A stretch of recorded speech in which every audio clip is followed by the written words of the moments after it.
Hello guys, फागुन 13 गते चाहिँ मेरो फुपूको बिहे थियो। फुपूको बिहेमा चाहिँ यसरी जन्तीहरूलाई यसरी स्वागत सम्मान गर्नुभएको थियो अनि यसरी फोटो भिडियो बनाउँदै जन्तीहरूलाई स्वागत गर्नुभएको थियो। उहाँ चाहिँ दुलहा हुनुहुन्छ, फुपूको हुनेवाला श्रीमान।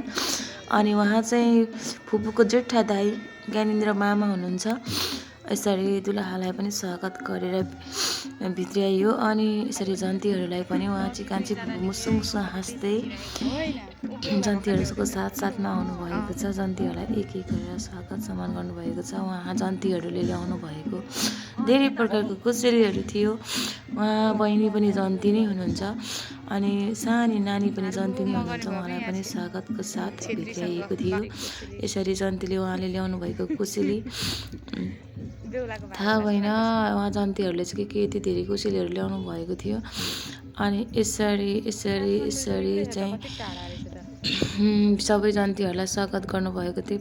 हामीलाई चाहिँ अघिल्लो दिनकै निम्तो थियो, तर हामी त्यो दिन चाहिँ म जान पाइनँ। मम्मीहरू चाहिँ सबै अगाडि नै जानुभएको थियो, पुरा फ्यामिली। म र मेरो साथी सानो चाहिँ पछाडि त्यही दिन गयौँ। जन्ती पर्सिनुभन्दा अगाडि नै आइपुग्नु भनेर फोन आएको कारणले हामी चाहिँ ठ्याक्क जन्ती पर्सिने बेलामै पुगेको थियौँ। खुसी पनि लागेको थियो।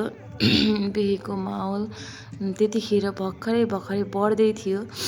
अनि यसरी सबैलाई स्वागत सम्मान गर्नु भएपछि अनि यसरी बुहारीहरू पनि यसरी कान्छा अङ्कल बेहुलीको जेठी भाउजू कान्छा भाइ यसरी मेरो साथी